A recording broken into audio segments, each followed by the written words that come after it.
is in you. I am that I am, God. My trust is in you. Frères et sœurs de l'émission, la manne du ciel. La manne jaillit toujours abondamment du ciel. Et nous donne la vie de notre Seigneur de gloire. Le 3 fois saint. Il est saint dans l'âme. Il est saint dans le corps. Il est saint dans l'esprit. Et il veut qu'on soit à leur image.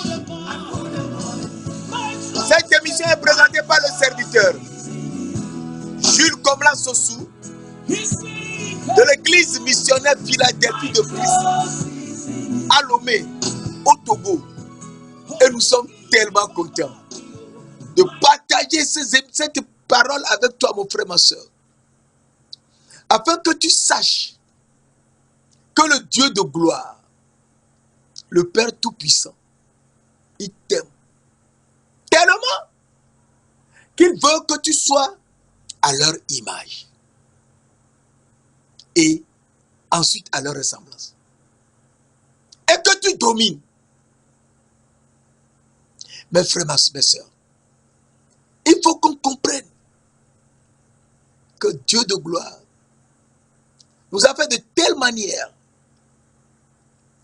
que ce n'est que sa parole qui peut nous permettre de nous situer tant soit peu pour être à la hauteur où il nous met. Et nous sommes sur la série Le roi des rois et le Seigneur des seigneurs. Et j'avais dit la dernière fois que nous étions des rois, il n'y a pas de problème pour ça. Mais nous n'avons nulle part vu dans la Bible que nous sommes des seigneurs. Or, c'est justement cela qui est le point le plus capital. Et le Seigneur Dieu de gloire, qui nous a créés et nous a d'abord révélé des âmes vivantes devant purifier leur âme en obéissant à la vérité. Pour avoir un amour fraternel sincère. Aimez-vous les uns les autres de tout votre cœur. Il faut qu'on aime les autres. Même ceux qui veulent nous faire mourir, il faut les aimer. Ils ne comprennent rien. D'ailleurs, ils ne peuvent rien te faire. Et Dieu de gloire, il nous a fait venir sur cette terre, porté sur la tête des chérubins, et nous étions assis sur un trône en saphir. Et nous brillions de telle manière qu'ils avaient 2 ailes sur leur visage. Et notre visage resplendissait comme le soleil. Et lui-même était ainsi. Nous, Ézéchiel 1, verset 26 à 28. Et lui aussi était assis sur un trône en saphir, au-dessus de la tête des chérubins. Et il manifestait sa gloire. Nous étions l'image de la gloire de l'Éternel. Lui, l'Éternel, le Seigneur l'Éternel, il a manifesté sa gloire et tout était rempli de sa gloire. Et donc, lui qui était assis sur un trône en saphir comme nous, Ézéchiel 10, verset 1 et 4. Il veut qu'on soit à leur image. Et leur image, c'est que Genèse 1, verset 26 nous dit, puis Dieu dit, c'est Dieu seul, un seul, qui dit, faisons l'homme à notre image. Lui seul pas, il dit, faisons l'homme à notre image. Donc ça veut dire que Dieu est d'une certaine manière que nous devons être à leur image. Comment est-il? Nous avons vu dans Ésaïe 6, versets 1 à 5. L'année de la mort du roi Osias, je vis le Seigneur assis sur un trône très élevé. Donc c'est le Seigneur qui est l'Éternel de gloire, qui était assis sur un trône en saphir. Sur un trône très élevé qui était en saphir. Et les pans de sa robe remplissaient le temple, tout le temple. Des séraphins se trouvaient au-dessus de lui. Ils avaient 2 ailes sur leur visage, donc ils ne pouvaient pas le voir. Ils brillaient comme la lumière. Ils ne pouvaient pas le voir. Ils ont 2 ailes sur leur visage. Ils avaient 2 ailes sur les pieds parce que son visage resplendissait comme le soleil. Ils risquaient de se faire brûler et volaient avec 2 ailes. Donc ils étaient très en haut, au-dessus de lui. En haut. Et ils s'écriaient, Saint, Saint, Saint est l'Éternel des armées. Toute la terre était remplie de sa gloire. Ah. Donc la gloire de l'Éternel, c'est d'être saint, saint, saint. Alors verset 5, nous lisons Ésaïe 6, verset 5. J'écris, malheur à moi. Je suis un homme dont les lèvres sont impures et j'habite au milieu d'un peuple dont les lèvres sont impures. Et mes yeux ont vu le roi grand terre, l'Éternel des armées. Donc l'Éternel des armées est le roi. Oui, il est le roi. Il est le roi. Et l'Éternel des armées, qui est le roi, eh bien, c'est lui qui est le Seigneur. Il est le roi et il est le Seigneur. Et donc, cette série, le roi des rois et le Seigneur des seigneurs, nous permet de savoir qui nous sommes pour comprendre la parole. Alors, le Seigneur nous dit que lui, il est le roi et nous sommes également des rois.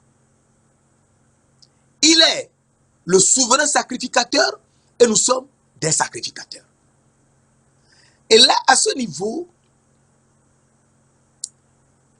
il faut qu'on réfléchisse parce que nous tous, nous savons ces versets, mais nous ignorons ce que le Seigneur veut exactement nous montrer. Alors, nous voyons rapidement dans Apocalypse. Apocalypse 1, verset 5 à 6, pour nous situer. Apocalypse 1, verset 5 à 6, qui nous dit, un verset très important, 5 à 6, et de la part de Jésus-Christ, le témoin fidèle, le premier-né des morts, à celui qui nous aime, le premier-né des morts, et le prince des rois de la terre. À celui qui nous aime, qui nous a délivrés de nos péchés par son sang. Il nous a délivrés de nos péchés par son sang. Et qui est verset 6, et qui a fait de nous un royaume, donc des rois et des sacrificateurs, pour Dieu son Père. À lui soit la gloire et la puissance au siècle des siècles. Amen. Donc ici nous voyons que il a fait de nous des rois et des sacrificateurs. Donc des rois et des sacrificateurs, nous comprenons que s'il n'est pas, nous ne pouvons rien. Car c'est lui le roi et le sacrificateur. Alors, nous voyons que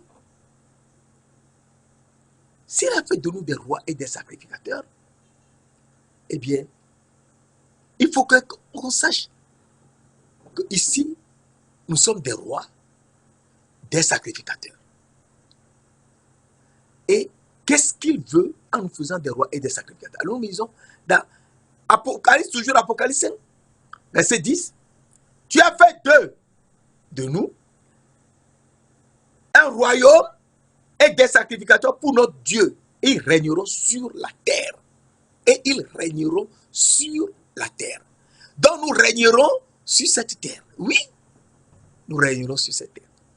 Et donc, nous comprenons que nous sommes des rois, des sacrificateurs, et nous régnerons sur cette terre, oui.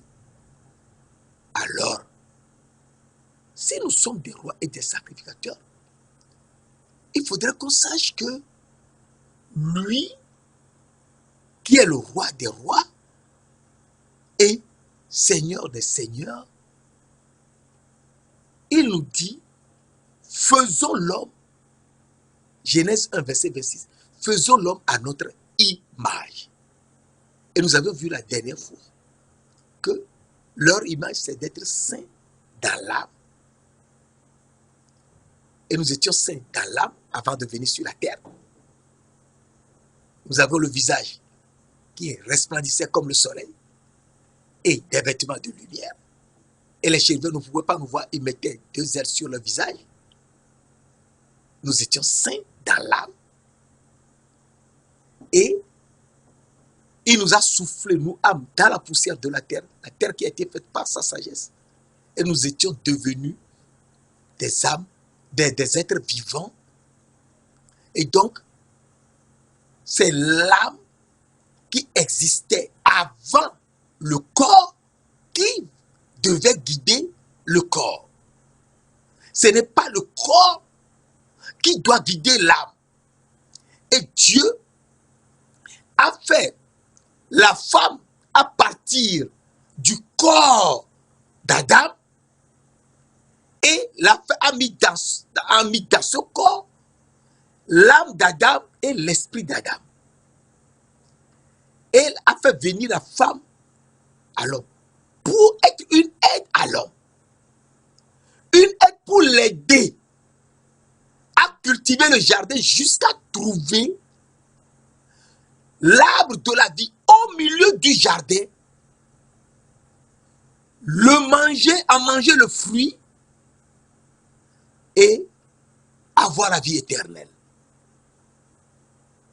Et le serpent a commencé à parler avec la femme. Oh, l'homme n'avait rien à voir avec le serpent, puisqu'il ne parlait qu'avec Dieu et reçoit l'ordre de Dieu. Dieu a dit à l'homme, tu pourras manger de tous les arbres du jardin. Il a donné un ordre. Mais tu ne mangeras pas l'arbre de la connaissance du bien et du mal, car le jour où tu en mangeras, tu mourras. Et c'est justement ce temps que l'homme a mangé. Et l'ayant mangé, c'est fini. Alors, à partir de là, nous comprenons que l'homme doit être saint dans l'âme. Mais ayant perdu les yeux de l'âme, eh bien, il ne peut plus rien faire. Il suivait la femme et mangeait ce que mangent les animaux dans le jardin d'Éden. L'arbre de la connaissance du bien et du mal. Alors Dieu de gloire nous montre que pour pouvoir être saint dans l'âme, saint dans le corps et saint dans l'esprit, eh bien, il faut suivre sa parole. Mes frères, mes sœurs, il faut suivre sa parole et écouter sa parole. Sinon, on ne peut rien. Il ne faut jamais oublier que dans Éphésiens 1, verset 3-4, la parole de Dieu nous dit, béni soit Dieu le Père de notre Seigneur Jésus-Christ, qui nous a bénis de toutes sortes de bénédictions spirituelles dans les lieux célestes en Christ. En Christ, Dieu nous a élus avant la fondation du monde pour que nous soyons saints et irrépréhensibles devant lui, Dieu le Père. Donc nous étions élus, il faut écouter le Fils élu de Dieu. Si on ne l'écoute pas, on est perdu. Qui est le fils élu de Dieu? La parole de Dieu nous y répond. C'est ça. Il faut suivre la parole. Si on ne suit pas la parole, on ne peut pas. Alors, la parole nous dit dans Luc 9, verset 35, Luc 9, verset 35, et de la nuit est sortie une voix qui dit, celui-ci, en parlant de Jésus, est mon fils élu, écoutez-le. Donc, le fils élu à écouter, c'est Jésus-Christ. Il faut l'écouter. C'est lui le fils élu qu'il faut écouter. Qui est-il qu'il faut écouter? C'est très important. C'est lui le prophète à écouter. C'est lui le prophète à écouter, oui. Alors, Deutéronome 18, verset 15 à 19 nous dit, je susciterai au milieu de vous, d'entre vos frères, un prophète comme moi, Moïse. C'est Moïse qui parle. Je susciterai un prophète comme moi, Moïse. Vous l'écouterez. Donc, ce prophète, Jésus-Christ, est le prophète à écouter. Il faut l'écouter. Si on ne l'écoute pas, on est perdu. Jésus-Christ est le prophète. Mais on n'a pas parlé de Jésus-Christ là-bas. Oui, on n'a pas parlé de Jésus-Christ. Alors Dieu nous dit, dans verset 19, celui qui n'écoutera pas ce qu'il dira à mon nom, c'est moi-même qui lui en demanderai compte. Et donc Jésus est le prophète à écouter, oui. Alors Matthieu 21, verset 11 nous dit, c'est Jésus de Nazareth, le prophète de Galilée. Donc Jésus de Nazareth est le prophète de Galilée. Et donc, à partir de là, nous comprenons que il faut l'écouter. Si on ne l'écoute pas, c'est clair qu'on est perdu. On est perdu. Alors, verset 19 nous dit, ce qui est arrivé au sujet de Jésus de Nazareth, qui était un prophète puissant en œuvre et en parole devant Dieu et devant tout le peuple. Donc c'est Jésus de Nazareth qui est le prophète puissant en œuvre et en parole. Donc c'est lui qu'il faut écouter. C'est le prophète à écouter. Et donc il faudrait qu'on sache que pour qu'on soit saint dans l'âme, saint dans le corps et saint dans l'esprit, il faut absolument écouter le prophète Jésus de Nazareth. Et Jésus de Nazareth, c'est lui le serviteur.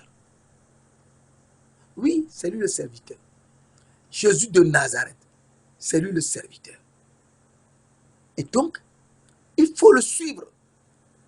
Sinon, on ne peut pas. Alors, Acte 3, verset 26 nous dit, Acte 3, verset 26, c'est à vous premièrement que Dieu, ayant suscité son serviteur, l'a envoyé pour vous bénir, en détournant chacun de vous de ses iniquités. Je reprends, Acte 3, verset 26, c'est à vous premièrement que Dieu, ayant suscité son serviteur, qui est le prophète à écouter, l'a envoyé pour vous bénir, en détournant chacun de vous de ses iniquités.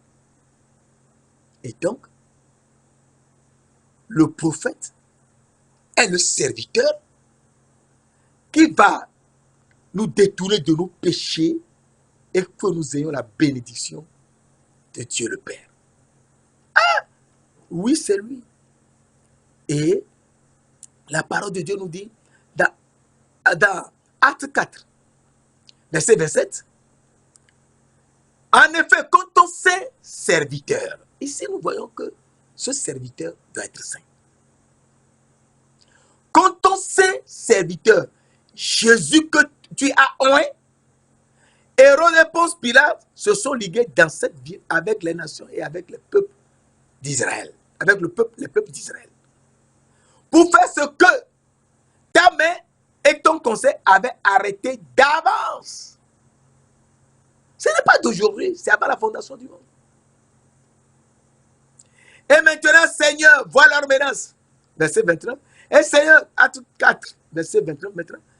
Et maintenant, Seigneur, vois leur menace et donne à tes serviteurs d'annoncer ta parole avec une pleine assurance. Donc, le saint serviteur que Dieu envoie pour nous bénir, eh bien, il va faire que nous soyons également des serviteurs en allant annoncer la parole de Dieu avec une pleine assurance. Tel que je l'annonce aujourd'hui pour toi. Il faut l'écouter.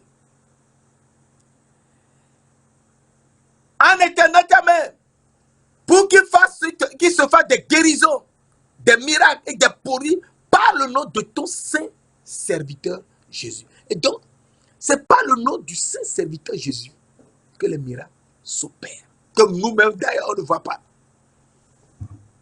Et donc, le prophète est en même temps le serviteur. Et donc, il va faire que si nous sommes saints dans l'âme, saints dans le corps, saints dans l'esprit, nous serons des serviteurs et donc des prophètes allant annoncer partout la parole du Seigneur Jésus-Christ. Et donc, lui qui est le roi, et il est en même temps le sacrificateur, il faut qu'on sache qui il est exactement. Parce que il est le roi, il est le sacrificateur, le souverain sacrificateur. Et s'il est le souverain sacrificateur, la parole de Dieu nous dit, avant que nous enchaînions bien, dans Hébreux 2, verset 9, nous voyons rapidement, mais celui qui a été abaissé pour un peu de temps au-dessous des anges, Jésus, nous le voyons couronné de gloire et d'honneur à cause de la mort qu'il avait souffert, afin que Dieu, par la grâce, il souffrit la mort pour nous tous, mes frères et mes sœurs. Donc, c'est Jésus qui est souverain sacrificateur, oui. Il est souverain sacrificateur parce que dans le verset 17-18, Hébreux 2, verset 17-18, en conséquence, il a dû être rendu semblable en toutes choses à ses frères, afin qu'il fût souverain sacrificateur, miséricordieux et fidèle dans le service de Dieu, pour faire l'expiation des péchés du peuple. Donc, il est venu pour faire l'expiation des péchés du peuple. Car ayant tenté lui-même dans ce qu'il avait souffert, il peut secourir ceux qui sont tentés. Et donc, il est venu pour faire l'expiation des péchés. Et s'il fait l'expiation des péchés, il nous permet, dans l'âme, d'être réveillés. Mes frères et sœurs, il faut qu'on suive la parole. Il nous permet d'être réveillés. Alors nous lisons dans 1 Pierre 1 verset 2, 1 Pierre 1 verset 2. 1 Pierre 1 verset 2, un verset tellement important. Et qui sont élus selon la préscience de Dieu le Père. Donc c'est toujours pour les élus que l'élu de Dieu a écouté est venu. 1 Pierre 1 verset 2. Et qui sont élus selon la préscience de Dieu le Père. C'est ce que Dieu sait avant la fondation du monde. la sanctification de l'Esprit. Donc c'est l'Esprit Saint, c'est l'Esprit qui va nous sanctifier. Si l'Esprit ne te sanctifie pas, c'est faux. Tu racontes des histoires. Par la sanctification de l'Esprit, afin qu'il devienne obéissant à la vérité et qu'il participe à l'aspersion du sang de Jésus-Christ. Donc ce n'est que par l'aspersion du sang de Jésus-Christ, comme nous l'avons vu tout à l'heure en Hébreux 2, verset 17-18, que notre âme pourra être restaurée par la suite. Alors, ici, il faut qu'on soit complètement réveillé pour suivre la parole. Ce que le sang de Jésus fait à notre âme. L'âme il fait l'expiation de nos âmes. Parce que quand on parle d'expiation, les gens pensent que c'est le corps. Non, c'est l'âme. L'expiation se fait d'abord au niveau de notre âme. Avant tout. Alors, nous lisons dans Lévitique 17, verset 11. Lévitique 17, verset 11. Un verset très important. Car l'âme de la chair est dans le sang. L'âme de la chair est dans le sang.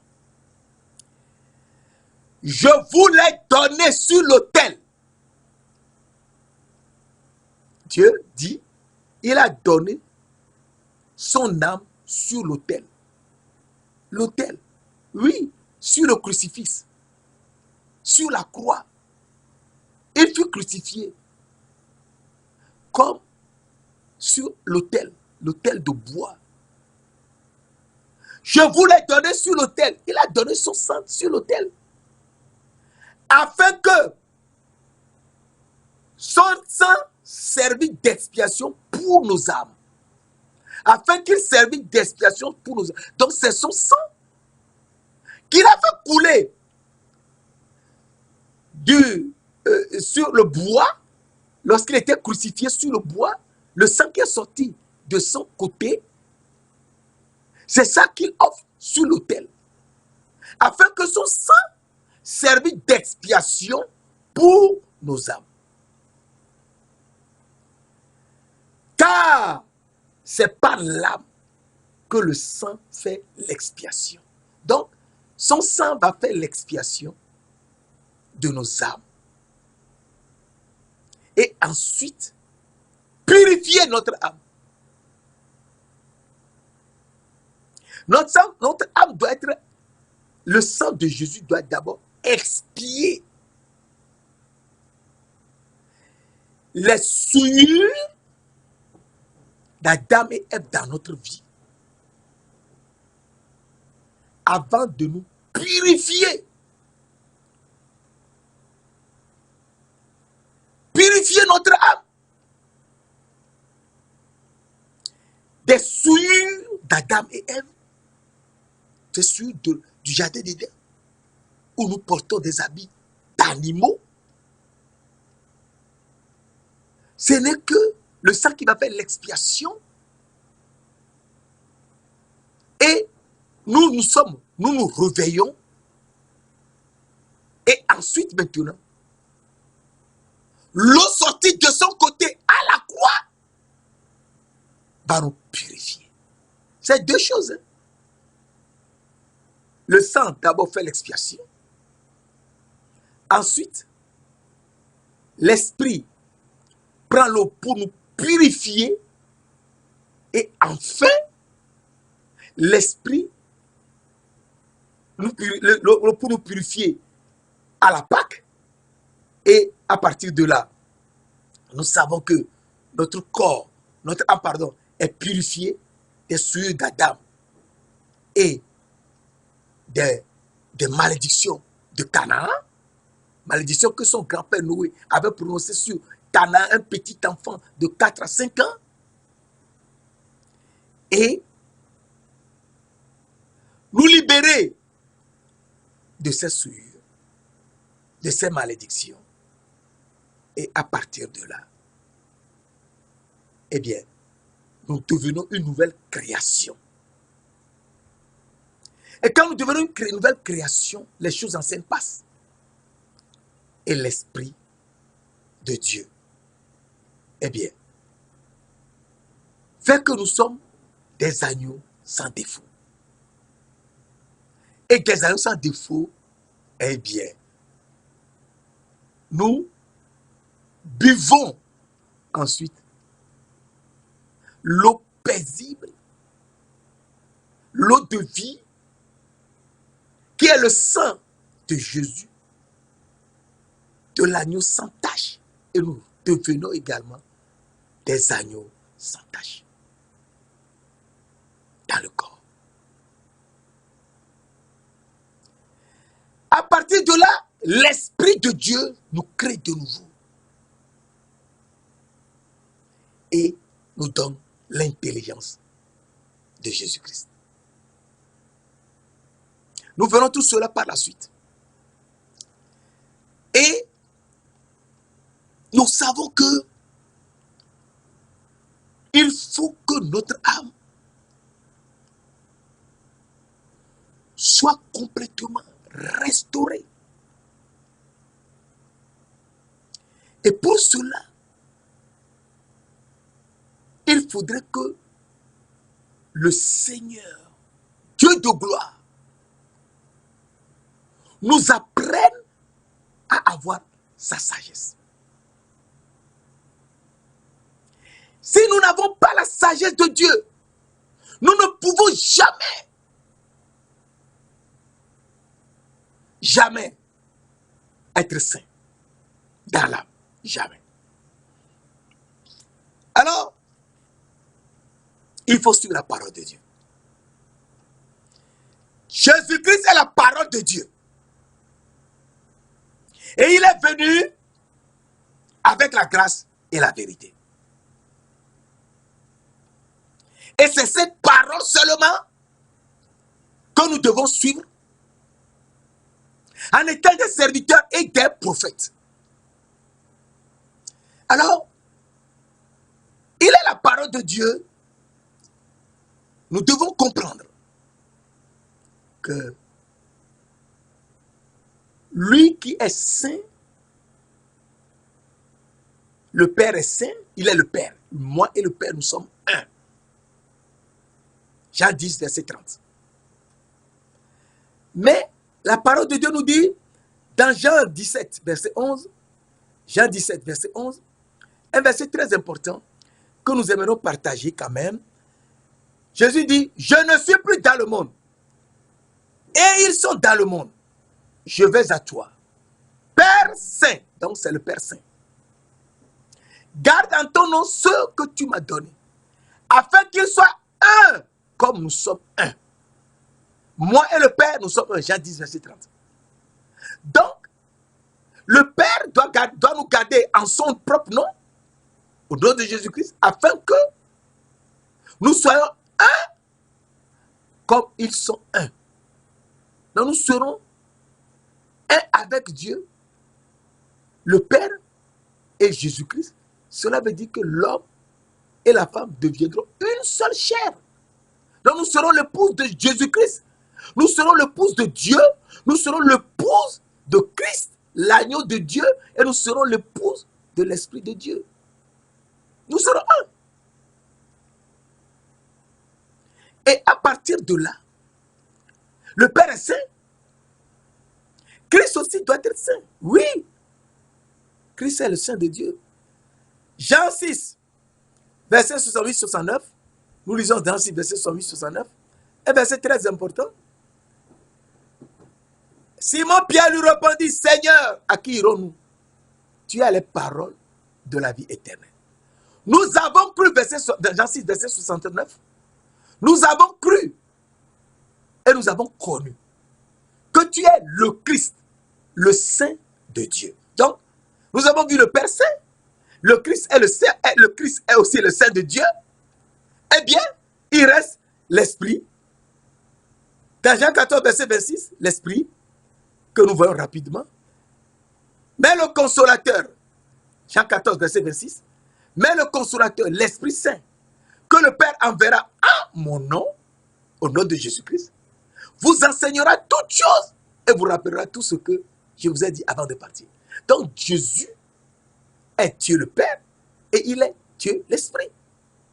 Il ne faut jamais oublier. Parce que Jean 4, verset 24 nous dit Dieu est esprit. Si Dieu est esprit, cela veut dire que l'Esprit est Dieu. Donc, depuis le commencement des choses, c'est l'Esprit qui fait tout. Et l'Esprit, c'est Dieu. Et Dieu, c'est Jésus. Et Jésus, c'est l'Esprit. Puisque c'est l'Esprit de Jésus-Christ. Philippiens 1, verset 19. Grâce à vos prières et à l'assistance de l'Esprit de Jésus-Christ. Donc, c'est l'Esprit de Jésus-Christ. Donc, Dieu est Esprit. C'est ce qui veut dire que l'Esprit est Dieu. Et Dieu, c'est son Esprit. Donc, Jésus-Christ est Dieu.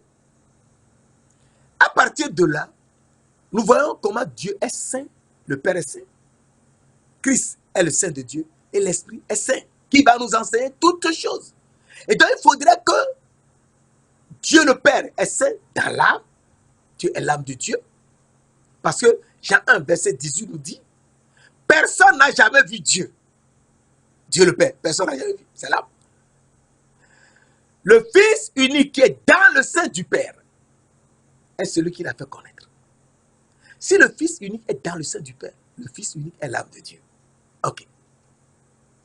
Alors, Jean 10, verset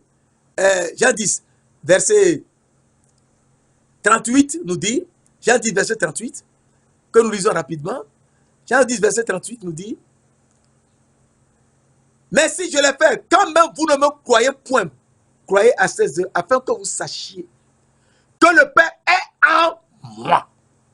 Si le Père est en lui, le Père est l'âme de son Fils. Jésus-Christ. Le Père est en moi et je suis dans le Père. Donc si le Père est en lui, le Père est son âme. Et il est dans le Père, il est l'âme du Père. Alléluia. Donc Jésus et le Père sont un. À partir de là, l'âme doit être sainte pour être un avec le Père. Et donc si l'âme doit être sainte, il faut qu'on sache que notre âme, le sang de Jésus, versé à la croix, fait d'abord l'expiation de nos âmes. Si le sang ne fait pas l'expiation de nos âmes, c'est impossible. On ne peut pas. Le sang fait l'expiation de nos âmes. Et l'eau qui est sortie ensuite. Parce que Jésus à la croix, Jean 19, verset 33 à 34. Jean 19, verset 33-34 nous dit, Jean 19, verset 33-34, un verset tellement important, nous dit, s'étant approché de Jésus, et le voyant déjà mort, il ne lui rompit pas les jambes. Il ne lui rompit pas les jambes parce que c'était écrit dans Exode 12, verset 46-47, et Nombre 9, verset 11 et 12. Ici maintenant, verset 34, Jean 19, verset 34, mais un des soldats lui perça le côté. Donc c'est l'Éternel des armées à qui on a percé le côté. Zacharie 12, verset 5 et 10. Zacharie 12, verset 5 et 10. Ça se trouve là. L'Éternel des armées à qui on a percé le côté. Et tournons le regard vers moi, l'Éternel des armées, qu'ils ont percé. Donc c'est l'Éternel des armées qu'on a percé à la croix. Jésus est l'Éternel des armées. Un des soldats lui perça le côté avec une lance et aussitôt il sortit du sang, le sang pour faire notre expiation, et de l'eau. Et donc, l'eau qui est sortie du corps de Jésus, c'est l'eau qui va nous purifier. Oui. L'eau qui est sortie du corps de Jésus à la croix, oui. Parce que c'est un aspect tellement important que nous devons savoir. Parce que si nous ne le connaissons pas, on serait là à dire beaucoup de choses, mais notre âme ne peut pas être purifiée. Tout le problème est de notre âme. Il faut que notre âme soit purifiée. Une fois que le sang de Jésus est versé et a fait l'expiation de nos âmes. Maintenant, il faut que l'eau qui est sortie du corps de Jésus à la croix nous lave. Et c'est l'eau paisible. Jésus est le prince de la paix. Ésaïe 9, verset 5 nous dit, un enfant nous est né, un fils nous est donné, et la domination reposera sur son épaule. On l'appellera admirable, conseiller, Dieu puissant, Père éternel. Père, c'est l'enfant là, est le Père éternel. Le Père éternel, c'est-à-dire Abba Père. Père éternel, prince de la paix. Donc, l'eau que le prince de la paix a versée à la croix est l'eau paisible. Mes frères et sœurs, le prince de la paix a versé une eau à la croix. C'est l'eau paisible. Il me dirige. Psaume 23, verset 1 et 2. L'Éternel est mon berger. Je ne manquerai de rien. L'Éternel est mon berger. Je ne manquerai de rien. C'est très important que l'Éternel est notre berger. L'Éternel est mon berger. Je ne manquerai de rien. Il me fait reposer dans de verts pâturages. Il me dirige près des eaux paisibles. Le prince de la paix a versé une eau à la croix. Cette eau, ça ne peut être que l'eau paisible. Le prince de la paix a versé l'eau à la croix. Cette eau qui est sortie de lui à la croix, c'est l'eau paisible. Et il me fait reposer. Psaume 23, verset 1, 2. L'Éternel est mon berger, je ne manquerai de rien. Il n'y a pas de problème. Il me fait reposer dans de verts pâturages. Il me dirige près des eaux paisibles. Donc l'eau paisible, c'est l'eau sortie de la côte du prince de la paix. Et cette eau nous lave.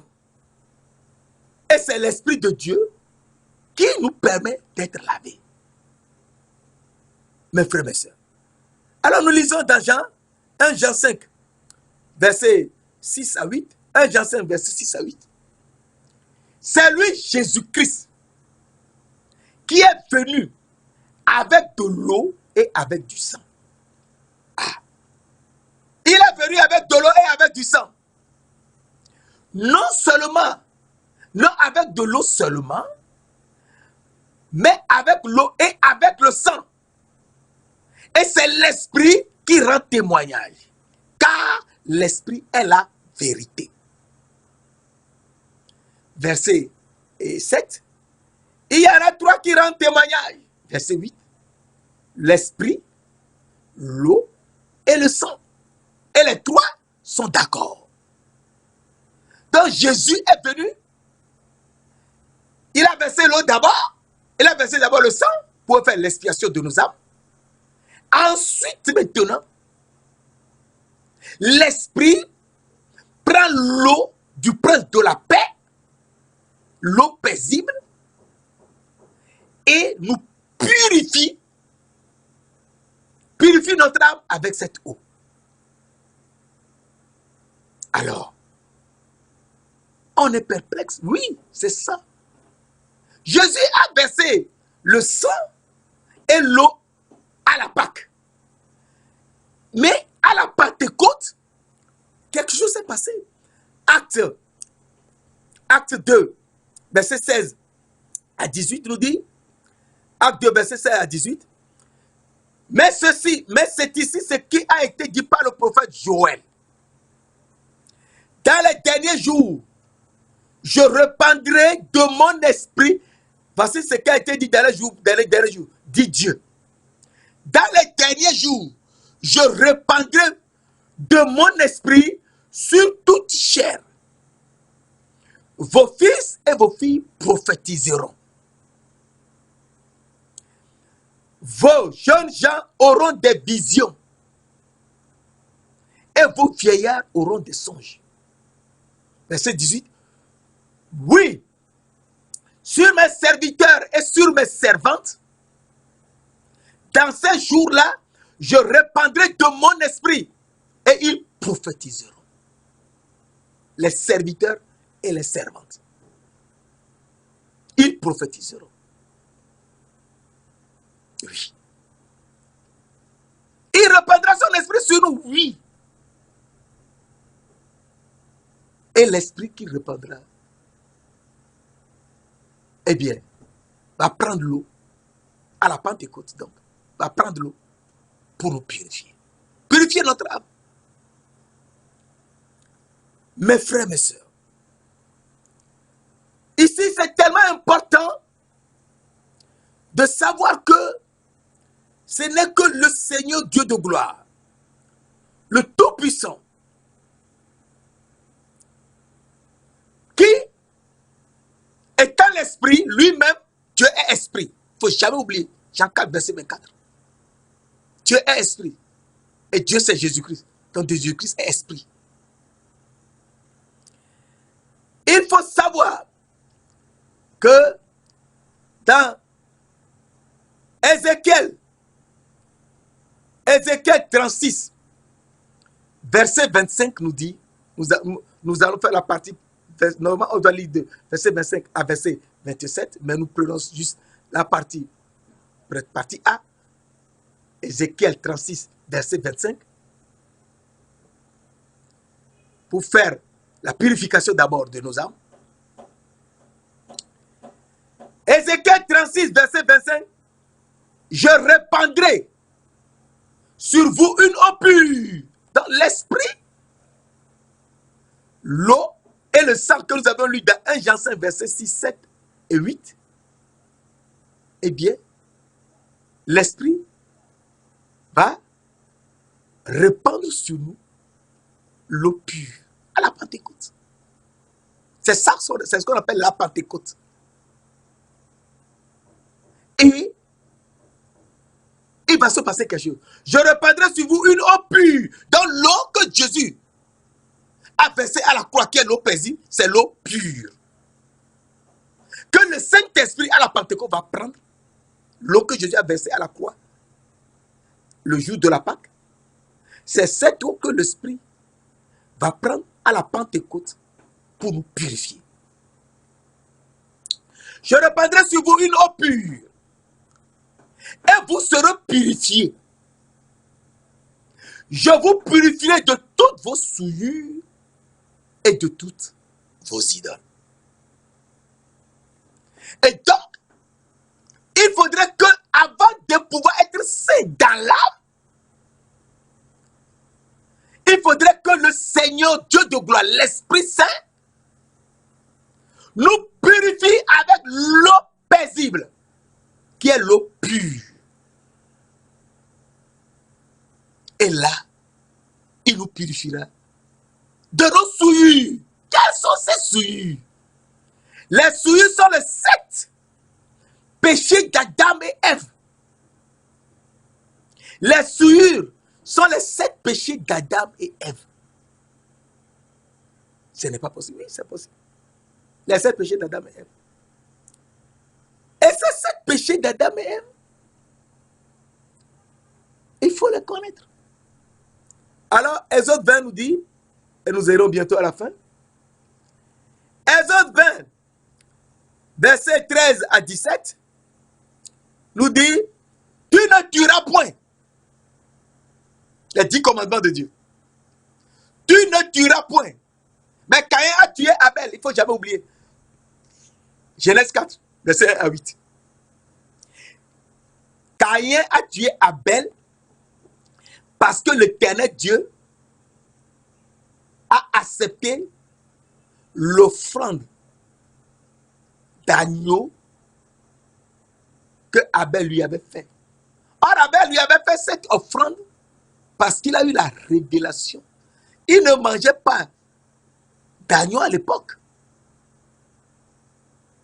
Mais Abel a eu la révélation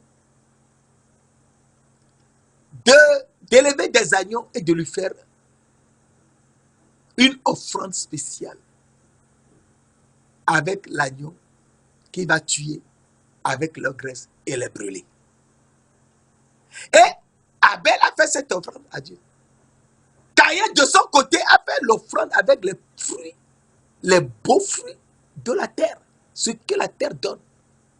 Or, ce que la terre donne, c'est ce que les animaux mangent.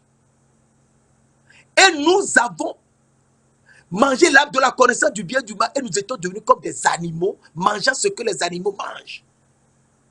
Mais Abel a offert à l'Éternel un sacrifice d'agneau et cela plut à l'Éternel. Mais il ne mangeait pas d'animal à l'époque. Au temps d'Adam et Ève, on ne mangeait pas d'animaux. Et l'Éternel a accepté l'offrande d'Abel. Pour nous dire que c'est l'agneau sans défaut qu'on va immoler entre les deux soirs que lui, l'Éternel, accepte. Et Caïn a tué son frère Abel. Tu ne tueras point. Tu ne commettras point d'adultère. Or, si tu lis bien Genèse 6, tu trouveras comment on a fait beaucoup d'adultère là-bas. Tu ne déroberas point, n'en parlons pas. Tu ne porteras pas de faux jugements contre ton prochain. Alors là, nous sommes champions sur la terre. Ce que nous n'avons pas vu, c'est ce que nous racontons des histoires sur les gens. Aujourd'hui, sur Internet, c'est plein. Des mensonges partout. Tu ne convoiteras point la maison de ton prochain. Tu ne convoiteras point la femme de ton prochain. Ni son serviteur, ni sa servante, ni son bœuf, ni son âne, ni aucune chose qui appartienne à ton prochain. Alors qu'aujourd'hui, ce que nous désirons, ce n'est pas ce que nous avons nous-mêmes, mais c'est ce que l'autre a. C'est ça qui nous plaît. Et nous sommes devenus des gens qui faisaient n'importe quoi. Alors, les souillures d'Adam, ce sont les 7 péchés. Nous avons lu 5 là-bas. Il faudrait voir les 2 autres maintenant. Dieu nous dit, Exode 20, verset 4, tu ne te prosterneras point. Tu ne te feras point d'image taillée, ni de représentation quelconque des choses qui sont en haut dans les cieux, qui sont en bas sur la terre, et qui sont dans les eaux plus bas que la terre. Pas de représentation des choses qui sont dans les cieux, sur la terre, dans les eaux. Rien, mais dans nos églises, plein partout, c'est des images, c'est des choses, mais Dieu dit de ne pas les faire. Verset 5, tu ne te prosterneras point devant elle. Mais c'est devant ces choses que nous nous prosternons dans les églises. Et tu ne les serviras point, car moi l'Éternel, je suis ton tel, moi l'Éternel, ton Dieu, je suis un Dieu jaloux, qui punit l'iniquité des pères sur les enfants, jusqu'à la 3e, la 4e génération de ceux qui me haïssent. Ceux qui haïssent Dieu, ce sont ceux qui se prosternent devant les statues, les représentations des choses qui sont dans les cieux, qui les servent, qui servent les anges, en disant que les anges, il faut faire des cultes aux anges. C'est ça. Il ne faut pas oublier Colossiens 2, verset 18. Hein. Mais on continue. Exode 20, verset 6. Et qui fait miséricorde jusqu'à 1000 générations à ceux qui m'aiment et qui gardent mes commandements. Donc, le 5e commandement que Dieu fait, que Dieu dit de faire. On a vu 5 là-bas. Le 6e, pardon, ici. C'est de ne pas se prosterner devant ces choses. Il n'y a que devant Dieu seul qu'il faut se prosterner. Et l'adorer. Tu adoreras le Seigneur ton Dieu et tu le serviras lui seul. Deutéronome 6, verset 13. Lui seul. Il ne faut jamais oublier. Et donc, à partir de ce moment, Nous savons que nous devons nous prosterner devant Dieu, lui seul, se prosterner. Jésus est venu nous apprendre même comment se prosterner dans le jardin d'Éden. Il a montré qu'il faut se prosterner devant Dieu. Marc 14, verset 32 à 36. Et donc, le 7e, tu ne prendras point le nom de l'Éternel ton Dieu en vain. Car l'Éternel ne laissera point impuni celui qui prendra son nom en vain. Comment prend-on le nom de Dieu en vain? Comment prend-on le nom de Dieu en vain? Eh bien, il faut le savoir. Car Dieu nous dit, n'appelez personne, Matthieu 23, verset 9. Matthieu 23, verset 9. N'appelez personne sur cette terre votre Père, petit P. Car un seul est votre Père, grand P. Celui qui est dans les cieux, notre Père qui est aux cieux, que ton nom soit sanctifié. Il faudrait savoir cela. Ce sont les 7 démons, les 7 souillures d'Adam et Ève, et c'est ce que nous faisons sur la terre. Et donc, il faut les arrêter et que ces souillures soient enlevées. La prochaine fois, nous verrons comment il va enlever l'idolâtrie de Canaan afin que nous soyons tranquilles. L'idolâtrie de Canaan, ça se trouve dans Exode 20. Exode 20, verset 3. Exode 20, verset 3. L'idolâtrie de Canaan. Tu n'auras pas d'autre Dieu devant ma face. L'idolâtrie de Canaan. Tu n'auras pas d'autre Dieu devant ma face. Il ne faut jamais avoir d'autre Dieu devant la face de Dieu. Canaan adorait les idoles, étant devenu grand. Parce qu'il a été maudit par son grand-père Noé, lorsqu'il avait 3 ans ou 4 ans. Étant devenu grand, cette malédiction a fonctionné sur lui. Et il adorait les idoles. Et Jésus est venu, il nous a racheté de la malédiction de la loi. Étant devenu malédiction pour nous, car il est écrit, maudit est quiconque est pendu au bois. Jésus s'est laissé pendre au bois pour nous sortir de la malédiction de Canaan. Saint-Esprit, Esprit du Dieu vivant, Esprit de gloire, nous te remercions. Enseigne-nous, afin qu'on sache ce qu'il faut faire pour te suivre et que notre âme soit complètement restaurée. Merci d'ailleurs de l'avoir fait au nom précieux de notre Seigneur Jésus-Christ de Nazareth. Amen.